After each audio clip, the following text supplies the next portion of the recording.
How we doing, everybody? So, what I'm going to do is a quick little overview of the Drew's Lager boots. These are the made in Mexico version. Drew's boots are a Pacific Northwest brand owned by the Baker Shoe Company in Portland, Oregon, or I don't know, somewhere in Oregon. And Drew's has been around since 1918, quite a while. They look much like most other Pacific Northwest boots, like Wesco and White's, but these particular ones are made for much less. For example, this pair of White's, lace-to-toe cutters, Lyman 350. These are like a special, an exclusive whatever version from the Vision Road, but they were like, I don't know, 760 shipped. Okay, so they're very expensive. Vibram mini lug sole, whereas these are a full commando sole. Same brand, Vibram, makes these soles, okay? Vibram makes most of the soles for quality boots in general, throughout all the different companies. Otherwise, you have like Day-Night for more, dress type. And these, I guess these are rated for ice, or I don't think they're rated for fire. I think the fire ones have a red X, so yeah.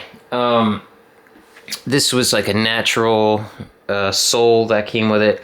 This is called the smooth Roughout combo. So the vamp is Roughout, the upper is smooth. There's other reviews for this, plenty of them, honestly, so I'm not going to get too carried away. One piece backstay pull loop here, which is nice. Big thick counter,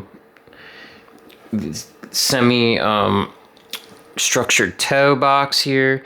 We have double row stitching, which is great. I like the kilties on these. I'm not a big kilties person. They're just kind of weird to me. I'm not from the West, so you don't see boots like this too often, but I like that they're like sharper. They're like jagged. So they look a little bit more like tough. They don't look as like kind of like girly like some other kilties look. Kilties, they're also called false tongues because, this comes out. It's not connected to anything, whereas this is the actual tongue. It's much wider. It's called a gusseted tongue or a bellows tongue. It's connected all the way to the full gusseted tongue as well. It's connected all the way to the very top. And that's just to make it more waterproof and dustproof and debris proof, so stuff doesn't get into your socks. It's very nice to have a gusseted tongue, especially when you're actually working in your boots. So kiltie wise, here's the sawtooth kilties that these come with stock, which is pretty cool. Whereas this is more of a traditional kiltie that you would see on a Packer boot. These are from Packer boots, my Knicks Packers, and this isn't even the way they were stock. They were actually more fringy and frankly girly looking. They were from these boots, these Knicks Packers. Okay, I don't have any on there right now. If you see my other video, you'll see them with these kilties on there. Now these are White's kilties. They're much shorter and a little more sawtooth looking, so they're a little better off looking, but they're still, I don't know, I'd take the Drew's kilties over either one. So these are both used now, so that's why they're all curled up looking and whatever, but yeah. So back to the Drew's. Okay, well, let me start by saying, why did I buy them? I have these boots, right? These are a 10-inch.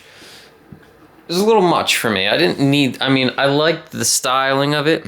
It's slightly more It's not super pointed like cowboy, but it is more pointed of a toe on here, which I like the styling of it, you know what I mean? But the Cuban heel, that shape isn't just not that practical for work. Same with having another 430 mini lug sole. I wanted a nice bit of traction with this commando sole, and it's not a block heel, it's a logger heel because of that slope in there. That slope is what makes it a logger heel. But it still has more surface area than this, which is a Cuban heel, a dogger heel. Because this slants in so much down here. You don't really notice too much of a difference in your average tasks, but there is a difference. And also with this being rough out, opposed to this boot, which is all smooth, the smooth, although I like the look of it better, it makes your boot a little more sensitive to wear and tear. And the kind of work I do, I'm out, doing landscape, hardscape. I'm in a lot of debris and rough environments, and a branch might come across and rip my whole, you know what I mean? I'm dealing with all sorts of stuff all the time. I have shit all over me all day at work. So they scratch up really bad, the smooth. And then I end up over brushing and conditioning my boots, and I just don't need that. And this is also a bit of a vintage boot. I believe this, when I got this boot on eBay I spent like $230 for this shipped, and it was slightly used, whereas this was $350 brand new. And with the code I entered, I got free shipping as well, although it took pretty long for UPS. So these are brass eyelets, and they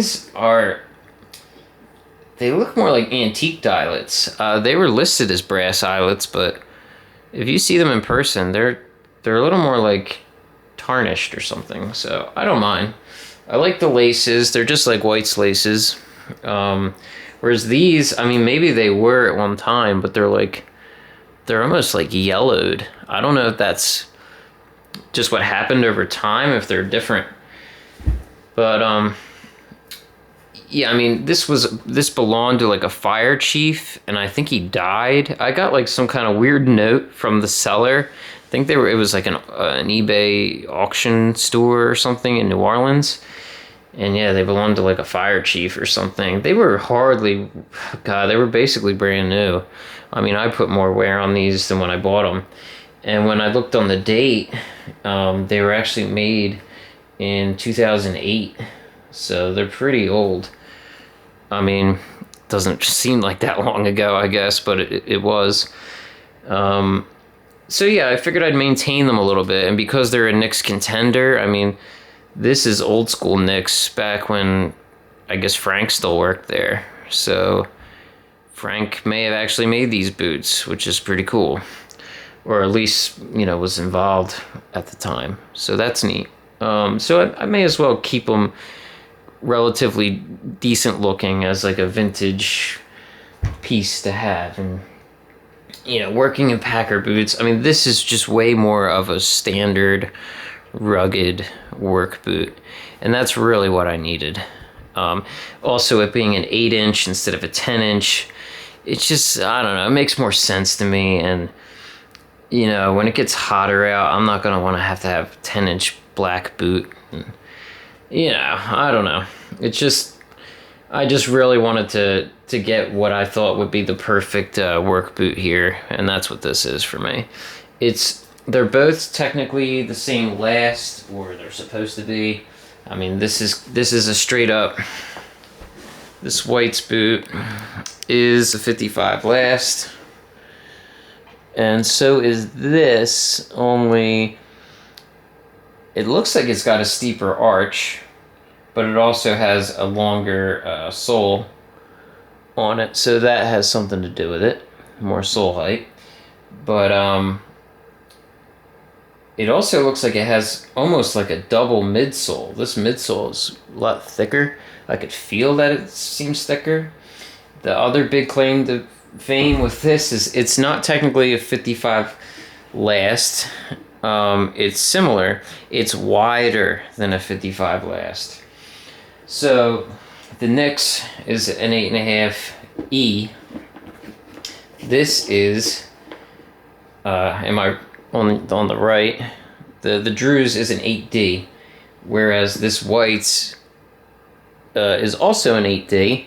And look how much more narrow it is. And they're supposed to be the same last, the same footprint. But no, this is a 55-1. So what's different about it? It's wider.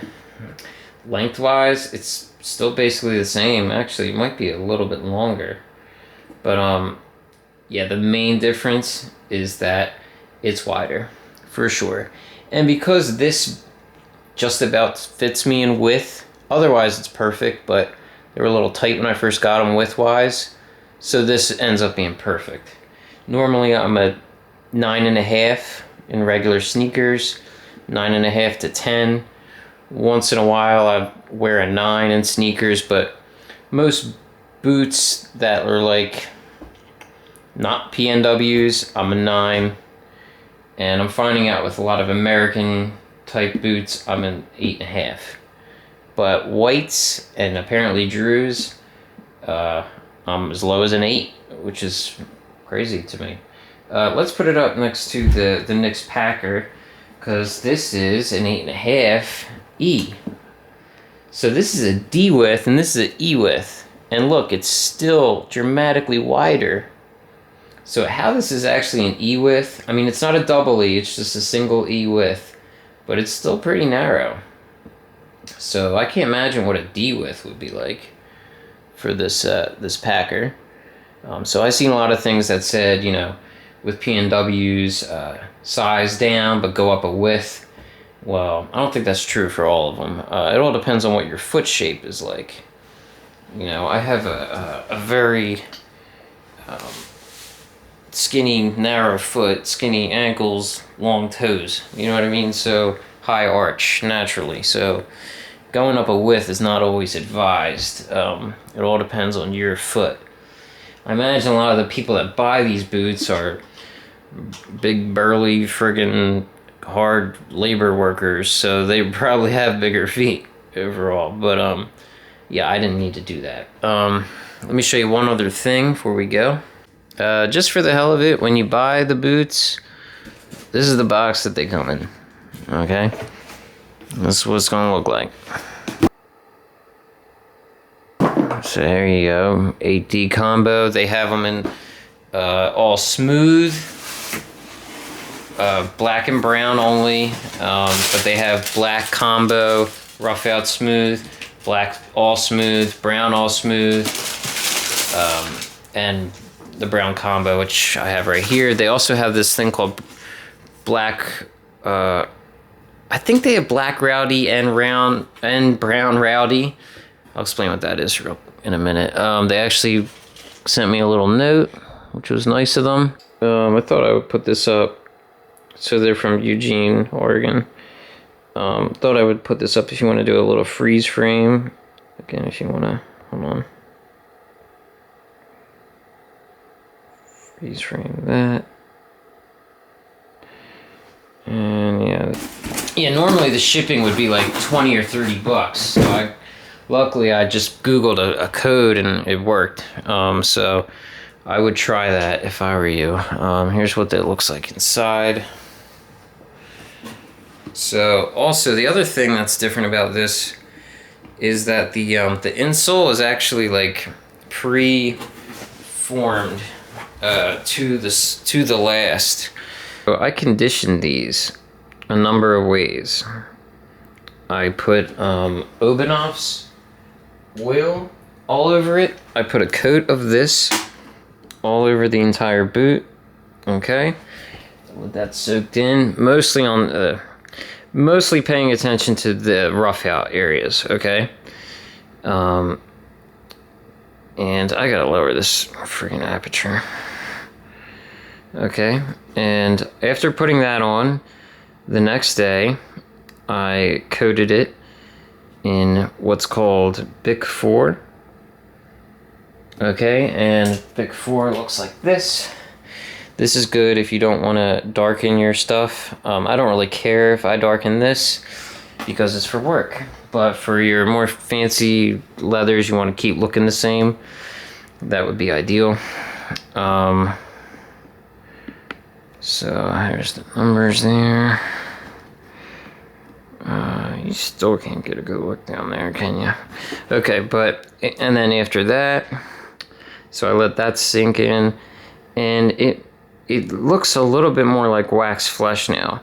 The fuzziness of it, it's not standing up. It's a little more flattened, and so I conditioned the laces, the tongue, the uppers, everything, to try to lay down some of this rough out for extra protection, because one, it helps me break in the boot faster, and two, it adds a layer of protection, and I may as well do it now before I get all sorts of dirt and stuff on it, and then that gets trapped into the leather. May as well do it while the boot's clean already. The threading and everything was great. I hardly have any thread standing up on this whatsoever, so that was nice for sure. The rough out will go back to being all fuzzy. It won't take that long, but at least it'll start out that way again. And yeah, it makes it look a little bit more, I mean, this is put on there poorly. It looks very obvious, but it gives it a little more of a look like waxed flesh, which is what this is.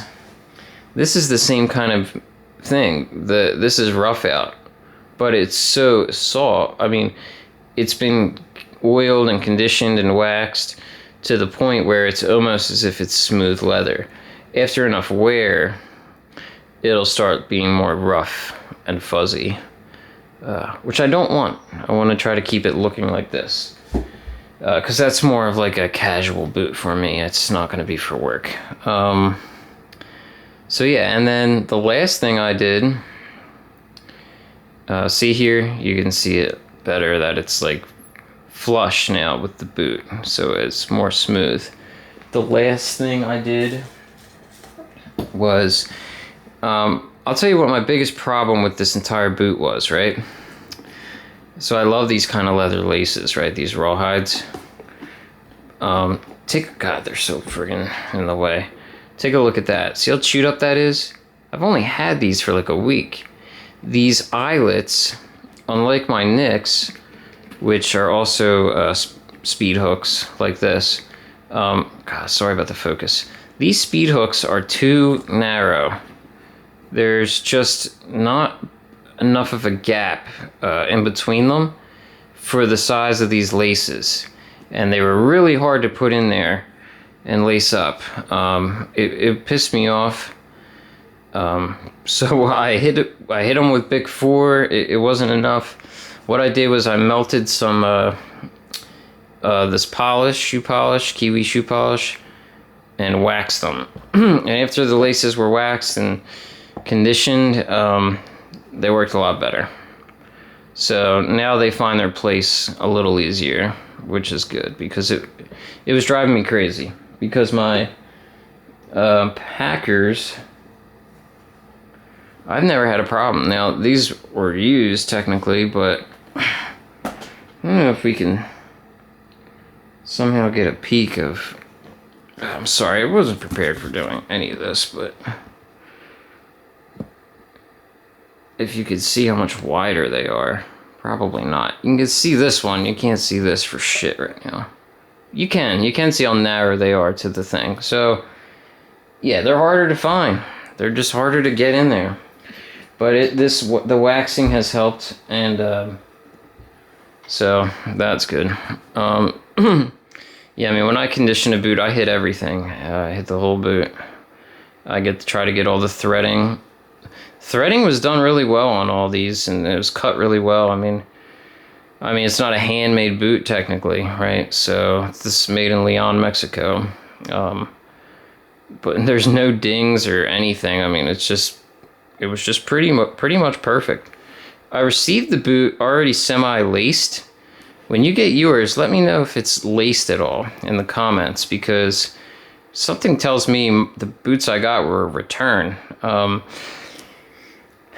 Good thing I am an 8D, because really all they had in stock were 8D. And maybe like, I think 11. Most of the boots are out of stock, and you have to wait 3 to 4 months for them to build and receive them. So when you're on their website, if it says add to cart, that means they have it in stock and they'll ship it to you immediately. Otherwise, it'll say build your order on the Drew's Boots website. And it's like that for basically all their boots. Like, none of their boots are actually in stock, and the majority of the sizes, which is kind of a pain in the ass, I'd imagine, for most people. And that was the other thing that made me get them, is because they were actually in stock. It was this or the Frank's Patriots, which were about the same price. But the Franks are actually made in the USA by the guy who used to work at Nick's. But they're a 10-inch boot, and they're only, I don't know. I didn't want a 10-inch boot. And these are also resolable and rebuildable, where the Franks are not rebuildable, although by that time, I mean, who cares, right? You got the screws in them, holding them together. It's only one stitch that goes through. Most boots like this, you'll have both stitching that's going all the way through the boot. God, sorry about this camera shit going on, but yeah, not so much with the Drews. It's just one that goes all the way through. But yeah, this is a stitch down construction, and yeah, I guess I hit all the marks. I didn't want to make this too long. I mean, there's plenty of videos out about this boot. I just figured I'd give you my 2 cents on it, and how I'm getting along with it. I definitely like it.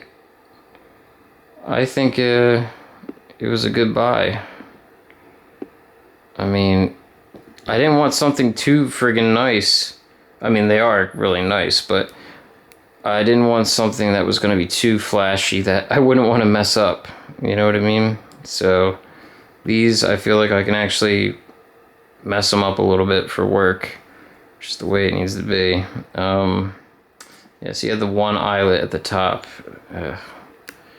which I don't even use. I guess I could say the one other thing is the lace length. I feel like at first I thought they were too long. Now I feel like they're too short, because I get to the top speed hook and I can't wrap them around the. If I don't wrap them at all, they're too long, and I have to like triple knot it. But if I wrap them, then I don't have enough length to really knot it properly. So the laces could have been a little longer. But yeah, these are small issues in the end. It's basically the same quality boot that you'd get from those really famous brands like White's, Nick's, and Wesco. So yeah, I guess that's everything. Alright, I laced one up real quick just to show you. I didn't lace it real tight, and it actually allowed for me to pull it around all the way, which was kind of weird, because you think the tighter I pull it, the more slack I would have, not the less. So I don't get it. You also see these kilties, they put little tooth marks in your vamp here. It's pretty crazy.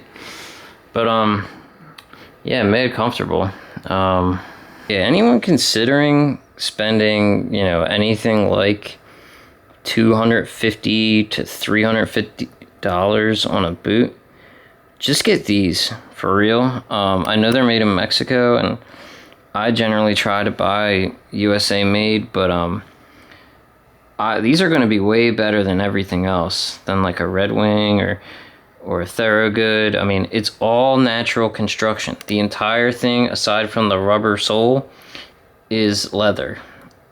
It also has a very small area that has a cork in it, just to eliminate potential leather on leather squeaking in the shoe or in the boot. But that's it. Otherwise, all leather. No pour-on, no fiberboard, no cardboard, no whatever. The heel does have, or the counter does have leather as well. And like I said, leather shank. So for $350, you're getting a boot that could technically last your entire lifetime, whereas everything else may be decent for a while, but eventually it'll fall apart. Having all leather in your construction is ideal. And I feel like I'm wearing a boot of armor. I mean, it's very solid. Yeah, it's gonna hold up for a long time. So maybe, you know, get accustomed to this kind of style. You could take the kilties out, you don't need them, but it will keep stuff from accumulating, and it will help to keep the shape a bit, and or if they're too big on you, it'll take up an extra bit of slack. So like these came with kilties. I don't put them in there. They're just not appropriate looking for them, in my opinion. You know, here's like Thorogood, like very common boots for people that work. You don't need them. You need these. If you want the real deal for hard labor work, this is ideal.